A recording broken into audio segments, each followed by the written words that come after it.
네, 여러분들 안녕하세요. 오늘도 연세대 고려대 편입을 준비하시는 분들을 위해서 흥미로운 이야기를 드리고자 이렇게 영상을 찍게 되었습니다. 오늘은 제가 어떤 유튜브 영상을 보면서 느꼈던 바를 토대로 우리가 준비하는 연세대 고려대 편입에서 어떻게 되면 활용이 될 수 있는지 그런 거에 대해서 좀 이야기를 드려볼까 하는데요. 저도 그렇지만 이제 여러분들도 비슷한 생각을 하실 거예요. 연세대와 고려대를 준비를 하시는 분들이 사실은 목표치가 굉장히 높잖아요. 뭐 로스쿨을 준비하셔도 똑같고, 내가 어떠한 목표가 생겼고 그리고 그 목적을 달성을 하는 데 있어서 우리는 높은 목적과 목표를 설정을 합니다. 근데 그 목표를 설정을 해놓고 거기로 다가가기까지가 사실은 굉장히 추상적이기 때문에 내가 지금 나은 방향으로 가고 있는지 조금 헷갈리고 나 자신에 대한 어떤 의심을 할 때가 굉장히 많아요. 그런 부분들을 어떻게 하면 긍정적인 사고로 바꿀 수 있을까? 그러니까 저는 사실 어떤 영상들을 보거나 그랬을 때 막연하게 긍정적으로 생각을 하라고 하는 말들에 대해서는 저는 와닿지는 않았거든요. 예를 들어서 원형적 사고라고 하던가 아니면은 뭐 홍철적 사고 이렇게 해가지고 우리가 재밌는 영상들이 꽤 많잖아요. 그래서 굉장히 긍정적이고 낙천적인 것이 분명히 도움이 될 거라고 저도 생각을 하고, 도움되는 내용들에 따라서 저도 한번 낙천적으로 생각을 해보려고 하는데 굉장히 추상적이고 애매한 부분들이 있어서 좀 와닿지가 않더라고요. 그래서 어떻게 하면은 내가 진짜 정말 피부로도 느끼고 내 거가 된 것 같은 생각을 할 수 있을까, 이제 이런 것들을 고민을 하는데 굉장히 재밌는 유튜브 영상을 봤어요.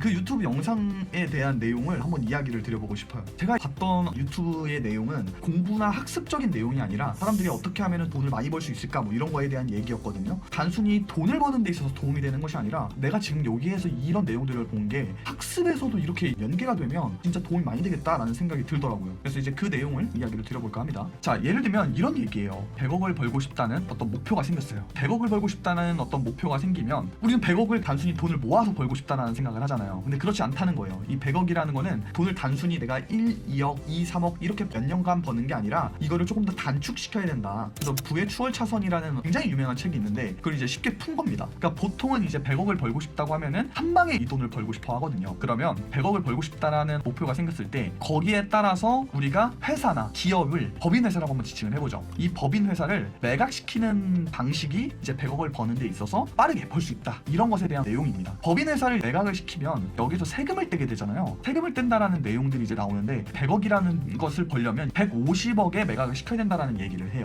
그러면 이제 우리가 여기서 생각을 할 게 법인회사가 150억의 어떤 가치가 있으려면 우리는 영업이익을 내야 되잖아요. 그래서 영업이익이라고 하는 것이 쉽게 말하면은 한 달 기준으로 봤었을 때 10억 정도는 나와야 1년 기준으로 봤을 때 120억 정도가 되잖아요. 그러면은 우리가 한 달 동안 10억 정도를 벌게 되면은 법인회사를 매각할 때 100억 정도는 벌 수 있다라고 생각을 할 수 있다라는 거예요. 영업이익이 한 달에 10억 정도 벌리는 어떤 매출이 나온다면 그럼 나는 이제 100억 자산가가 될 수 있구나라고 생각을 할 수 있다라는 거죠. 자, 그러면 이제 여기서 끝나는 게 아니라 영업이익이라고 하는 거를 다시 하루 기준으로 또 보는 거예요. 1일 기준으로 놓고 봤었을 때 한 달이 30일이니까 30을 10억으로 나눠보면 대략적으로 3,400만 원 정도가 나오겠죠. 그럼 하루에 3,400만 원 정도의 매출을 일으켜야지만 내가 10억이라는 걸 벌 수 있고, 10억을 벌게 되면 결국에는 내가 법인회사를 매각시켰을 때 100억의 자산가가 될 수 있다는 거예요. 자, 그러면 이걸 다시 한번 쪼개봐서 제가 이제 상품이라는 걸 팔아요. 근데 이 상품을 팔 때 상품의 객단가를 10만 원이라고 놓고 봤을 때 하루에 3,400만 원을 내려면 몇 개를 팔아야 되느냐라고 했었을 때 이게 340개가 된다는 거예요. 그러면 하루에 340개의 판매율을 성사를 시키면 한 100억 정도의 자산가가 되었다고 생각을 하는 것과 똑같다는 거예요. 이제 느끼신 분들이 있겠지만 계속해서 지금 위에 있는 목표치가 어떻게 되고 있죠? 굉장히 구체화되고 있죠. 그래서 내가 하루에 3,400만 원 정도를 벌 수 있을 만한 상품을 판매를 하면 나는 100억 자산가다라고 이야기를 해도 무관하다는 거예요. 조금 더 한번 나가보죠. 340개를 판매를 하려면 나의 상품이라고 하는 거를 누군가에게 노출을 시켜야 되잖아요. 그럼 그 노출을 시킬 때 내 상품을 본 사람이 예를 들면 100명이 있다고 했을 때 그 중에 3명 정도만 상품을 구매를 해주더라. 그러면 구매 전환율이 3% 정도가 되는 거거든요. 3%라고 놓고 봤었을 때 내가 몇 명에게 내 상품을 노출을 시켜야 될까? 라고 했었을 때 수학적으로 계산을 해보면 정확하게 10,000명이 떨어져요. 그럼 10,000명이 떨어지면 340명 정도의 사람이 내 상품을 사준다는 거죠. 그러니까 쉽게 말하면 저는 다시 한번 어떤 목표가 생겼어요? 노출을 하루에 10,000명에게 시켜야 되는 목표가 생긴 거예요. 그래서 내가 이 상품이라고 하는 거를 진열때 10,000명이 왔다 갔다 하면서 봐야지만 340개의 10만 원짜리를 판매할 수 있다는 거죠. 더 쉽게 말하면 내가 하루에 나의 상품을 10,000명에게 노출을 시키면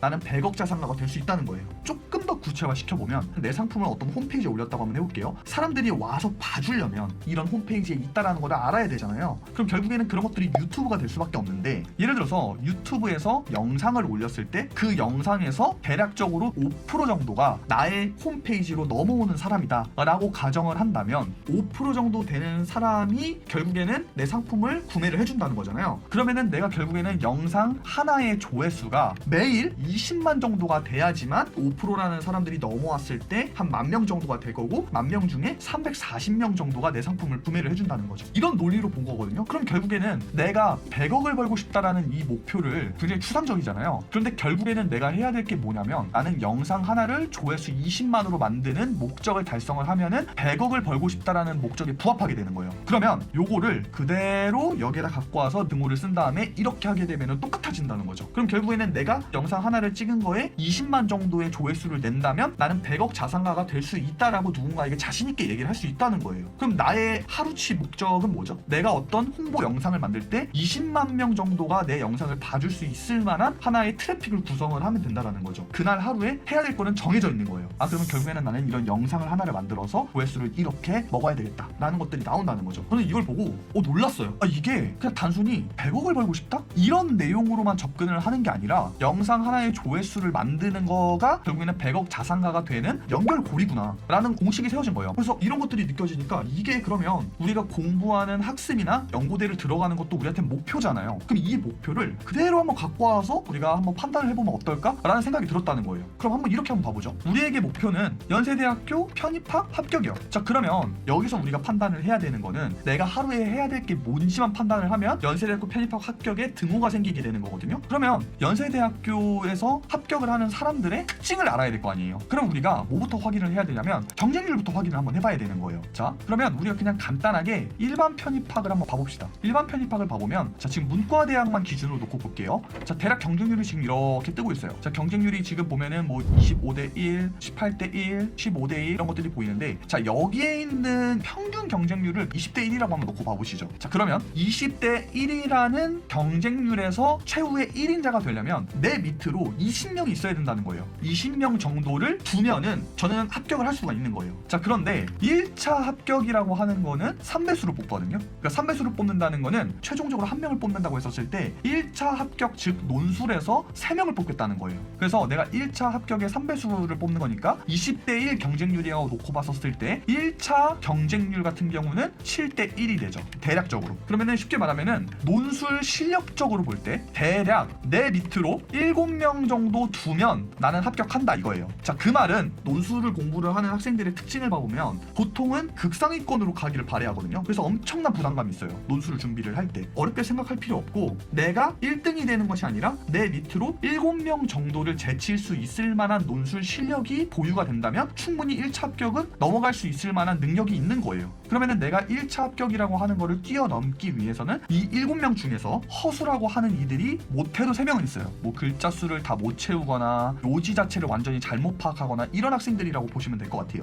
그러면 글자 수나 요지를 파악을 하는 학생은 대략적으로 4명이라는 거 아니에요. 4명의 학생은 일반적으로 편입 N수생이 많이 들어온다라는 가정하에 놓고 봤었을 때 보통 인서울 중위권이나 내지는 중하위권으로 평균적으로 그렇게 놓여져 있는 학생들이 많습니다. 그럼 인서울 중위권과 중하위권 정도 되는 학생의 역량을 보유하면은 4명과 똑같아지는 거예요. 그럼 내가 4명 중 1명이 되려면 결국에는 나는 인서울 중상위권 정도가 되는 역량을 보유하고 있으면 충분히 합격할 수 있겠죠. 그럼 자, 인서울 중상위권이라고 하는 학교들을 놓고 보았을 때 제가 나온 학교로 이야기를 드릴게요. 원래는 경희대학교 출신이었으니까 예를 들어서 경희대 정도가 저는 인서울 중상위권이라고 한번 놓고 볼게요. 그러면 경희대를 다니는 학생들이 갖고 있는 역량과 비슷한 정도까지만 만들면은 내가 합격할 가능성이 높아진다는 거예요. 그럼 경희대를 다니는 학생의 역량이 어느 정도 될까를 물어본다면 저는 그냥 그렇게 얘기하고 싶어요. 물론 2등급이 나오면 경희대를 갈 수 있다는 건 절대 아닙니다. 국어에서 대략적으로 2등급 정도 되는 실력, 영어도 마찬가지로 2등급 정도 되는 실력, 요 정도를 보유한다면 경희대학교 평균 학생과 비슷하지 않을까라는 생각이 들어요. 개인적이고 주관적인 생각이긴 합니다. 그래서 2등급 정도가 된다라고 하면은 러프하게 제가 지금 수능으로 잡고 이야기를 했지만 독해력이라고 하는 것이 어느 정도 바탕이 되어야 한다라는 거예요. 근데 우리는 모두 다 어떻게 준비하죠? 그냥 무조건 논술 글쓰기만 한단 말이에요. 근데 글쓰기가 아니라 이 정도 되는 사람들의 역량이 되려면은 기본적으로 학업 역량이라는 게 받침이 돼야 돼요. 학업 역량이라는 걸 평가하기 때문에. 그럼 결국에는 내가 국어 2등급과 영어 2등급에 해당하는 독해 역량이라는 거를 만들어 놓으려면 하루 공부량이 어느 정도 되어야 할까라고 했었을 때 일주일 7일이에요. 독해 역량이라고 하는 것과 문해력이라고 하는 거는 관성의 법칙에 엄청 힘을 많이 많이 받는 역량이에요. 그러니까 쉽게 말하면은 하루 내가 공부하고 그 다음날 쉬게 되면은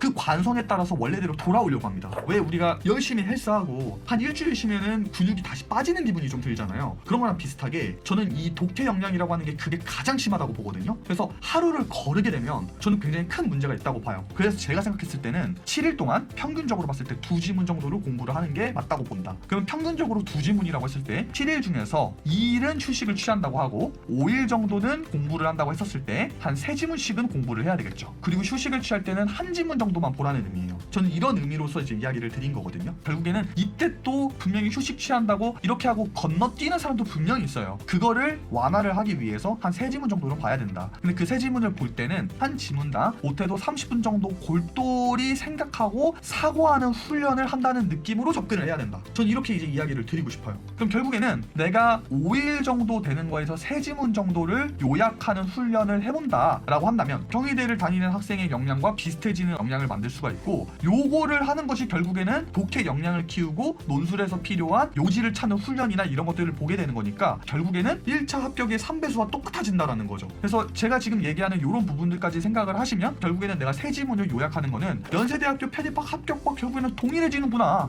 이렇게 판단을 할 수가 있다는 거예요. 제가 이걸 말씀 못 드렸는데 3지문 중에서 2지문은 국어 지문이어야 하고요, 1지문은 반드시 영어 지문이어야 돼요. 그래서 이런 영어 지문과 국어 지문을 교차 검증하는 식으로 어쨌든 학술적인 텍스트는 똑같은 거니까요. 그런 부분들을 통해서 우리가 접근을 한번 해보자는 거죠. 그렇게 되었을 때 분명히 30분 정도의 생각하고 사고하는 훈련이 된다고 하면은 이 정도 역량은 비슷해지지 않나라는 생각이 듭니다. 자, 그럼 여기서 또 의문이 있을 거예요. 내가 1차 합격의 배수에 들었다. 그럼 결국에는 내가 그 3명 중에서 1명이 되어야 하는데 그러면 2차에서 오는 시험은 뭐냐라고 했었을 때 서류거든요. 내가 갖고 있는 서류가 3명의 경쟁자 중에서 내가 1명으로 살아남아야 돼요. 그러니까 나머지 2명을 내가 눌러내야 된다, 이런 거죠. 근데 서류에서 합격을 하는 학생들의 일반적인 합격 데이터를 봐보면 전공 적합성이라고 하는 걸 많이 보는 것처럼 보여요. 쉽게 말하면 내가 교육학부를 지원을 하는데 교육학부와 전혀 연관이 없는 다른 학부의 어떤 수업이다. 예를 들면은 심리학과다. 그러면은 교육학부와 심리학과는 사실은 연관성이 없는데 내가 교육학부를 지원을 했잖아요. 그러면 심리학과 수업 중에서 성적 증명서 상에 교육적인 내용들이 있으면 상관이 없었는데 그런 것들이 있나 없나 검토를 또 해보셔야 되겠죠. 그래서 이런 전공적 합성적인 측면도 당연히 중요하다고 보여지고요. 그리고 그 외적으로 학점에 대한 정량적 판단도 굉장히 중요합니다. 보통 합격자들의 평균 학점 정도가 4.0 정도 되거든요. 4.0 정도 된다라는 거는 그래도 성실하게 뭔가를 이행했다라는 거잖아요. 정량적으로 그냥 단순히 높다라는 차원이 아니라 내가 지원하는 학과에 연계되는, 그러니까 교육학부 수업에 뭔가 도움이 될 만한 어떤 수업들을 들어왔다. 그리고 내가 이거를 당위성이 있게끔 잘 연결을 시켰다라고 한다면 당연히 이 부분에서 좋은 점수를 받을 수가 있겠죠. 결국에는 지금 일반 편입을 기준으로 드렸으니까 내가 대학을 다닐 때 그 학기에 수강하려는 과목, 방입 계획서나 이런 것들을 보고 내가 지원하려고 하는 학과의 어떤 요소들과 연계가 되는지 반드시 면밀하게 판단을 해주는 게 좋다는 거예요. 예를 들어서 18학점을 듣는다라고 하면은 6개의 과목을 듣는 거잖아요. 그럼 그 6개의 과목 중에서 중간고사와 기말고사가 있는 게 뭔지, 아니면 레포트 제출할 거나 팀플이 뭔지를 정리를 해두는 거죠. 거기에 맞게끔 이때는 중간고사 대비를 하고 이때는 팀플을 준비하고 이런 것들에 대한 계획을 일목요연하게 세워놓고 이행을 한다면 결국에는 는 관계로 이쪽으로 가게 된다는 거예요. 이게 결국에는 우리가 목표치로 구체화시켜서 가는 방법이거든요. 그래서 저는 100억을 벌고 싶다라는 내용을 들었을 때 내가 해야 되는 목표는 단순히 100억 벌자 이게 아니라 영상 하나의 조회수를 20만으로 만들자가 돼버리는 거예요. 그럼 이것도 마찬가지죠. 새 지문을 요약하는 훈련이 곧 연세대 편입학에 합격하는 것이 되는 거기 때문에 결국에는 이거는 똑같다. 물론 제가 지금 이것들은 다 예시로 들었고 아주 러프하게 이야기를 드린 거예요. 자, 그래서 제가 이제 말씀드리려고 하는 내용들을 여러분들이 어느 정도는 좀 파악을 했을 거라고 생각을 합니다. 학생이라고 하는 것도 하루치의 어떤 목적을 달성을 했을 때 내가 궁극적으로 지향하고 있는 목표치를 달성하게 되는 것이기 때문에 결국에는 내가 합격의 길로 갈 수 있지 않나, 이런 것들을 이야기를 드리고 싶었어요. 저도 성격이 그렇고 성향이 그렇지만 수상적인 걸 별로 좋아하지 않습니다. 내가 뭔가 내 몸에 와닿고 눈으로 딱 보였을 때 그때는 정말 물고 늘어져요. 여러분들도 연세대와 고려대 편입에서 합격을 하시려면 제가 말씀드렸던 내용들을 한번 생각을 한번 해보시면서 구체화 작업을 한번 해보시는 것이 어떤가라는 생각이 듭니다. 그러면 오늘은 제가 영상 여기까지 하고 다음번에 더 좋은 내용으로 찾아뵙도록 하겠습니다.